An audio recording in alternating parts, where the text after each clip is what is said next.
Hey guys, Josh here again. Welcome back to the channel. Guys, we're in the garage again today. We've been in the garage all day, guys. Unfortunately, I'm doing a lot of recording in one day here, but we are back on the DRZ400, and our goal here today, guys, is we're going to get some new handlebars put on. So I wanted the bars to be a little bit higher, a little bit swept back to me a little bit more from when I'm standing up and stuff on the bike. So for Christmas, and 2 months later now, I know, guys, but my wife had got me a nice set of ProTaper bars and the riser adapters and stuff for the DRZ400, so we're going to get those installed today. Alright guys, so here's what we have for the DRZ400. We got a nice set of ProTaper EVOs. Guys, I believe these are the Carmichael or CR High Bend. And then I also have the adapters for these, because these guys are 1.1/8" bars.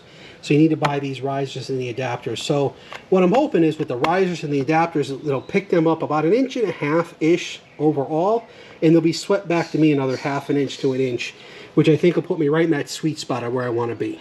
So we're going to get over to the bike and we're going to start disassembling it. Take mirrors off, take the throttle off, the clutch side off, all the levers. Basically anything connected to the handlebars, guys, has to come off.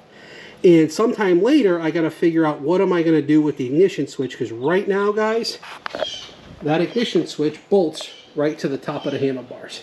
So I've seen a couple different ideas on how to mount that. So we're gonna figure it out as we go. So let me start getting stuff off the bike. All right, guys, I don't plan to bore you on all of this disassembly parts, but basically, guys, there's going to be some screws holding this control module on. There's a couple bolts here for this mirror. There's a bolt for the lever, mirror and lever. Same thing on this side, guys. We got a couple bolts here for the front brake reservoir and the mirror, and then we got some throttle stuff here, and then we got the 4 bolts here, guys, that will take the bars off. A couple zip ties we got to remove, or at least remove and replace probably. So, but instead of sitting here and boring you to death with everything, I'm going to shut the camera off, take all of this apart, and then we'll get back to the installation side of it. So guys, I just wanted, as I'm starting to get the grips off, because I'm going to reuse these grips for now. I just wanted to point out here, you can see all of this glue and everything that was in there. There's a lot of glue inside there. I'm going to clean all that out.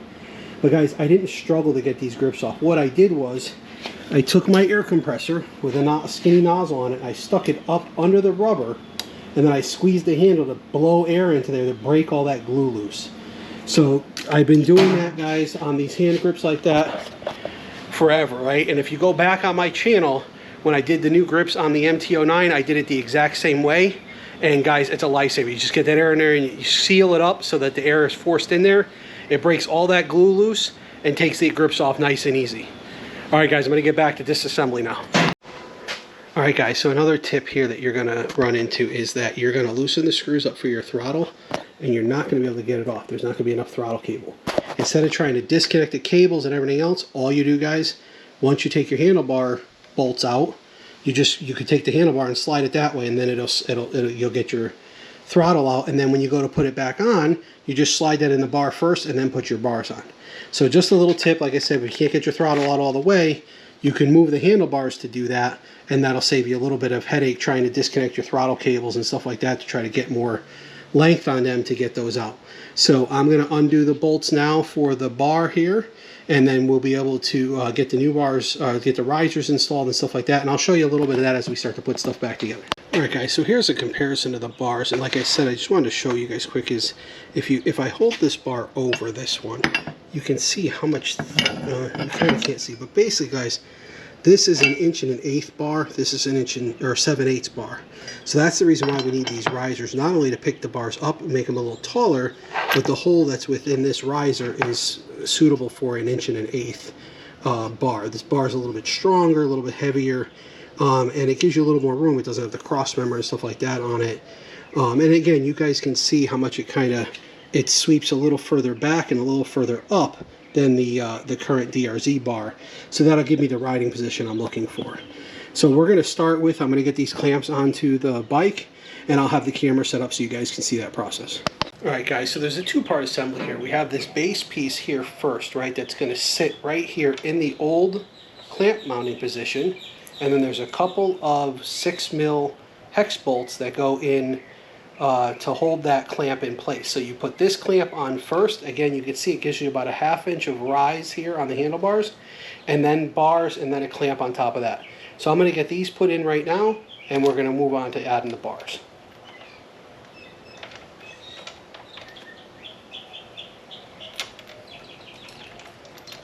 Overall, guys, it is a pretty nice design that they came up with, so that you don't have to change your whole top triple tree, or, you know, have this all machined out to kind of support a new set of bars, right? You can just, these little adapters will give you a little bit of height, which is usually needed anyways, and also allow you to, you know, switch to a nicer handlebar and not be stuck with just 7/8 bars.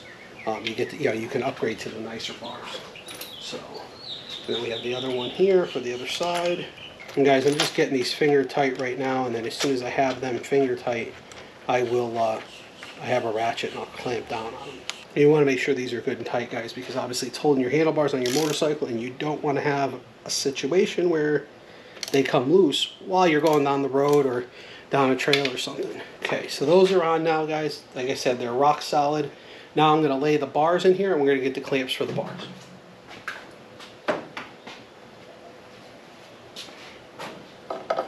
And guys, usually when you're doing bars, right, it's easy just to lay them in there like this. You don't have to worry about if they're not in position where you're going to be sitting. You could just lay them in there temporarily, and they'll usually hang there. Then you can get your clamps set up and stuff like that. But one thing I am going to do before I put any clamps at all on, I am going to slide my throttle tube on so that I don't have to fight with it later. So basically I'm just going to take the bars off. We're going to slide that tube on all the way, and then we're going to put our bar back in place. And now we can start to, we can get our clamps and start to get that lined up. So guys, it's important as you're adjusting, or as you're tightening down these clamps, you want to have, let me see if I can get it from the other side better, guys, just show you a little bit better, but you want to have the gap between the brackets here, this gap here, about even on the front and on the back. So as you tighten these bolts down, you kind of work back and forth, back and forth, back and forth, back and forth. The other nice thing, guys, is that on the bars itself, they have these little indicators here, so you can kind of figure out if you're in the middle or not. And then once I can get on the bike and sit on it, I can decide if I'm going to go forward or backwards a little bit more with the fine adjustments. But right now, what I'm just worried about is, let me get everything back on the bars, get everything kind of adjusted close, and then when the bike is back on the ground and I can sit on it, I can play with the positioning forward and backwards and things like that. So I'm going to work now to just start mounting everything back up on the bars, and then we'll go from there. One other note, guys, on these controls like these, right, you're going to see in here a little plastic tab. Now, you have two options here, right? You can drill a hole in your bar for that tab, right? And if I look at the stock bar, you guys can see that hole right here, and that's just like an indicator hole to hold that plate in place. Or what I like to do is I trim this down to where it still puts some pressure on the bar, but it's not completely gone yet, and then I just adjust it to wherever I like it, and I just screw it down instead of drilling a hole in the bar. You can do it either way, guys. I've had no issues doing it that way, where I just trim that nub down a little bit, and it's the same thing on the other controls. So that's the way I like to do it, but if you really like to, if you want to make it more like the OEM, you can decide where that hole is and drill the bars to support this piece here. But again, I don't do it that way. I'm just going to shave this down and then clamp it and just use the clamping power on the bar to do that. Or you can, some people will put a little bit of double stick tape in here, a little electrical tape in here, just to give it something to clamp against. So you have a lot of options here. But like I said, I'm going to trim this nub off, and the same thing on the controls on the other side, and then I'm going to clamp it down. Alright guys, so before I get too far into putting everything back on the bars, I wanted to figure out what am I going to do with my ignition switch. And I was thinking of a couple different ideas. I was thinking about maybe putting almost in the stock position, maybe bend that a little bit or file that bar a little bit, and then do something like that with a U-bolt, which would work nice. It would fit nice right there. I think it would be just fine. Or I think that I've seen other guys do it. They take this bolt out and they put it right here like this. And then their ignition switch is sitting right there like that, which I think that's going to be a little bit easier to do. So what I'm going to do is I'm going to use this bottom hole for the ignition switch, and then wherever that other hole lines up, I'm going to cut myself a hole. I'll drill another hole in that plate, and I think that's where I'm going to mount it right there like that. So I'm going to spend some time on that and get that ready to go, and then I'll show you the finished product. Alright guys, so I used the turn signal bracket because that's the same size and the same holes as what I needed. I lined it up with the front, I marked my hole and then drilled it, and the nice thing about it, guys, that hole is dead in the middle. So I'm going to be able to either mount this lower like this, if that works better, or up in the higher position like this.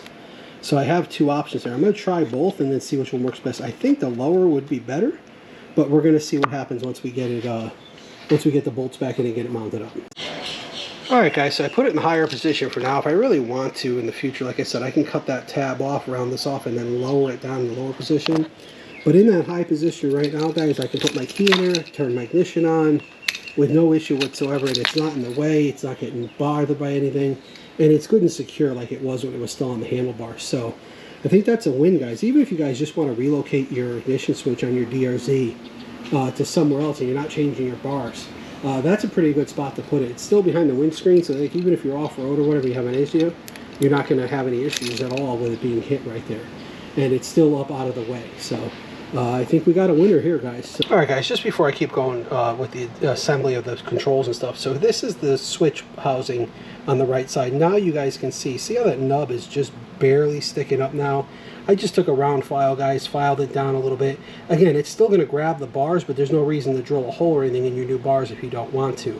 So now we can get this back on the bike, and I'll do the same thing with the switch housing on the other side. As I'll just file it down where it's almost gone, but there's still a little bit of a nub sticking up. And once again, guys, on the clutch side housing, again, I took that nub down to where it's still there, right? You guys can still see it there.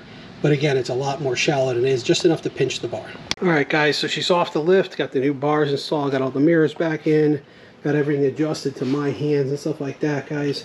Again, these bars are a lot beefier than what was there before. And honestly, guys, I'm really happy with the way they look. And I'm happy with a little bit more height and a little bit more pulled back that I get over the stock bars. So, guys, it's a pretty simple install. It just takes some time. You know, and take your time when you're taking stuff apart. Like I said, a few little tricks there to take the bar off and move it instead of trying to disconnect your throttle cables, things like that. That'll help you in the future maybe as you're doing this on your own motorcycles. Until the next one, guys, you stay safe.